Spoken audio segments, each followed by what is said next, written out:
आलमी मंडी में खाम तेल की कीमतें 2 माह की कम तरीन सतह पर आ गई। पेट्रोलियम मसनूआत की कीमतों में बड़ी कमी का इम्कान। ब्रेंट खाम तेल $79 फी बैरल की सतह पर देखी गई, जबकि फी MMBTU गैस की कीमत $2.12 हो गई। तजियाकारों का कहना है कि तेल की कीमतों में कमी चीन की माइशत में सुस्त रवी के खदशात पर है। आलमी मार्केट में खाम तेल की कीमतों में कमी के बाद पाकिस्तान में भी पेट्रोलियम मसनूआत में बड़ी कमी का इम्कान है। जराये के मुताबिक 1 अगस्त से पेट्रोलियम मसनूआत ₹11 फी लीटर तक सस्ती होने का इम्कान है। आइंदा 15 रोज के लिए पेट्रोल की फी लीटर कीमत में ₹5.50 और डीजल की फी लीटर कीमत में ₹11 तक कमी मुतवक्के है।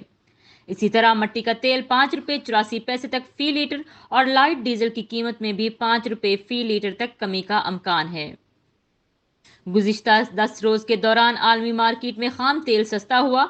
ओगरा आलमी मार्केट के तनासब से कीमतों का तयन आज करेगा।